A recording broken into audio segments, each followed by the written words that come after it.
Hello everyone, আসসালামু আলাইকুম। কেমন আছেন সবাই? আশা করছি ভালো। আমিও খুব ভালো আছি আলহামদুলিল্লাহ। আমার ফ্যামিলিও ভালো আছে। তো প্রথমেই দেখতে পাচ্ছেন আজকে কি নিয়ে হাজির হলাম। তো আজকের আয়োজন এগুলি থাকবে। প্রথমে দেখেন এদিকে প্রচণ্ড বৃষ্টি হচ্ছে। ইদানিং বৃষ্টির জন্য কোনো কিছুই করা যায় না, এটা বাইরের ওয়েদার। হঠাৎ করে বৃষ্টি চলে আসে। তো এদিকে বৃষ্টি আসছিল, একটু ধরে নিয়েছি। তারপরে আমার কর্তা মশাই নিয়ে এসেছে ছোট মাছ।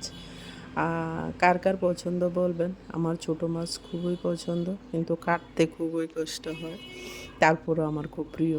তো ছোট মাছগুলি কেটে কুটে পরিষ্কার করে নিয়েছি। আর এদিকে ভাত বসিয়ে দিয়েছি, ভাত রান্না করতে হবে।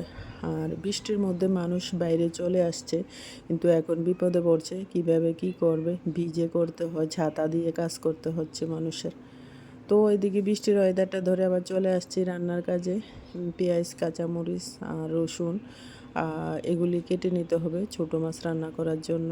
আর মাথাগুলো আলাদা ভুনা করে নেব, কারণ আমাদের ঘরে মাছের সাথে মাছের মাথা রাখলে আমি খাই না, আমার কাছে একটু তিতকুটি লাগে। তো আমি মাথাগুলো আলাদা ভাজা করে দিই, আর ময়লা মাছগুলো আলাদা রান্না করি। তো এদিকে ছোটো মাছগুলির জন্য ওজন মতো সবগুলি মশলা দিয়ে দিচ্ছি। পেঁয়াজ, রসুন, মরিচ, হলুদ, জিরা, ধনিয়া সব কিছু দিয়ে একটু সর্ষের তেল দিয়ে ম্যারিনেট করে নেব। আর এদিকে দেখো মাথাগুলিও হয়ে গেছে।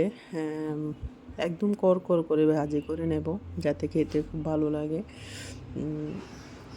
তো মাথাগুলি ভাজা হয়েই গেছে। এখন এই তেলটার মধ্যে দিয়ে দেব ছোটো মাছগুলা।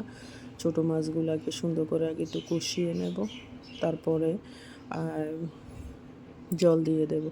আসলে আমার খুব ফেভারিট, আমার কাছে ভালো লাগে ছোটো মাছ, কিন্তু কষ্ট হয়, কি করব আর।